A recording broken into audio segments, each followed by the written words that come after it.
मुझे ना ऐसे जान-पहचान में मतलब किसी ने ये बात बताई तो जो रियल है, आई मीन मेरे फ्रेंड सर्कल में ही। तो एक लड़की थी, वो है एक्चुअली, तो वो अब कॉलेज जाती है, पढ़ती है, उसकी शादी हुई हुई है और उसके पास एक बेटी भी है। और उस दिन वो तैयार होकर नहीं आई, तो दूसरी फ्रेंड ने उसको पूछ लिया कि क्या हुआ, तू आज तैयार वगैरह नहीं होकर आई, बिल्कुल ऐसे सिंपल सी लग रही है। कहती है हाँ यार, मेरी बेटी को मैं स्कूल छोड़ के मतलब उसको तैयार करके स्कूल भेजा है, तब मैं आ जाऊँगी एग्ज़ाम देने। तो वो मतलब अपनी स्टोरी बता रही थी अपने इन-लॉज़ की, वो बता रही थी अपनी फ्रेंड्स को कि यार मेरे इन-लॉज़ पता है क्या करते हैं, जब मैं बीमार पड़ती हूँ ना, मुझे मेरे पीहर में भेज देते हैं, ससुराल में नहीं रखते मुझे। तो जब मैं ठीक हो जाती हूँ तब फ़ोन करके ससुराल में ऐसे कहेंगे कि हाँ, आजा यहाँ रोटी का नहीं वो हो रहा है, यहाँ ज़रूरत है, कोई रोटी बनाने वाला नहीं है, सर नहीं रहा। तो मतलब वो इतनी ज़्यादा सैड थी, वो कैसे कहती थी, कह रही थी यार मैं क्या करूँ, मतलब मैं जब तो बीमार पड़ जाती हूँ, मुझे मेरे पीहर में भेज देते हैं, मेरे पेके घर भेज देते हैं और मेरे माँ-बाप के पास भेज देते हैं, तो वहाँ मेरे माँ-बाप मेरा इलाज करवाते हैं। लेकिन जब मैं ठीक हो जाती हूँ, जब उनको पता लग जाता है, थोड़े हफ्ता हो गया, 10 दिन हो गया, और तभी वो फ़ोन करके बुला लेते हैं कि हाँ, यहाँ आजा, रोटी का ओखा हो रहा है, कोई रोटी बनाने वाला नहीं है, काम का ओखा हो रहा है। आई मीन ये सीरियसली 2026 चल रहा है, पढ़ी-लिखी लड़की है वो, इतनी सुंदर लड़की है वो, इतनी ज़्यादा सुंदर है, बेचारी की छोटी उम्र में शादी हो गई थी उसकी।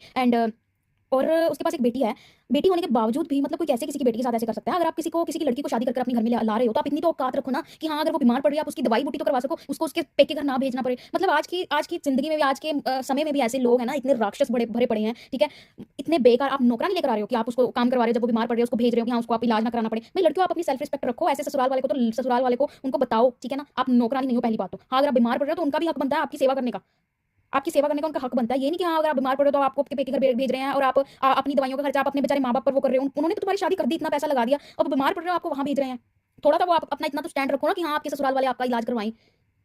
पर हाँ, जिस तरह लागे वही जाने, ठीक है? मैं समझ सकती हूँ मजबूरियाँ होती हैं, पर प्लीज़ यार आप समझो, हस्बैंड्स को स्टैंड लेना चाहिए। मुझे समझ नहीं आती ये कौन से उसके किस सदी के हस्बैंड्स हैं जो अपनी वाइफ का दवाई-बूटी का खर्चा नहीं उठा पा रहे।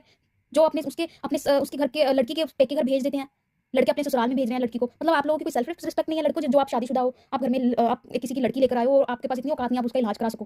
पहली बात तो मैं लड़कियों को ये कहना चाहूँगी कि चाहे आप प्राइवेट जॉब करो, 10-20 हज़ार की करो, चाहे आप कोई सरकारी नौकरी करो, पर प्लीज़, प्लीज़ आप नौकरी करो। ताकि जब आप बीमार पड़ो, आपको किसी के आगे हाथ ना जोड़ने पड़े आपकी दवाइयों के पैसे के लिए। आपके पास इतने पैसे हों कि आप अपने कपड़े खरीद सको, पर्सनल चीज़ें खरीद सको, आपके अंडरगारमेंट्स, आपकी पैंटीज़, आपकी आपकी दवाइयाँ, ठीक है? आपके पैड्स। ये नहीं कि हाँ, आपको लोगों का मुँह देखना पड़े, बुत्था देखना पड़े उनका, ठीक है? आपके बच्चे का, अगर आपको बच्चे के डायपर चाहिए, बच्चे की दवाइयाँ चाहिए, बच्चे को कुछ खिलाना है, बच्चे को कुछ दिलाना है, कोई आपने नया सूट लेना, आपको उनका मुँह ना देखना पड़े। फिर वो आपको बोझ समझने लग जाते हैं, अगर आप बहू भी हो किसी घर की। मैं फैक्ट बोल रही हूँ, कई बंदे आकर यहाँ पर वो होंगे कि हाँ, ये कैसे बोल रही है, जैसे गंदे पर्सनल चीज़ें भी। पर मैं ये सच बात बता रही हूँ। लड़कियों को अपनी पर्सनल चीज़ों के लिए भी मुँह ताकने पड़ते हैं लोगों के, अपने ससुराल वालों के। कई अच्छे होते हैं, लड़कियों की तरह उनको ध्यान देते हैं, ऐसी चीज़ें लाकर देते हैं, कोई अगर हाउसवाइफ है। कई ऐसे होते हैं, उनको पैड लाने में ही दिक्कत हो जाती है, पैड्स लाने में ही, और उनको फिर बच्चा चाहिए। मतलब ये मुझे हिपोक्रेसी समझ नहीं आती।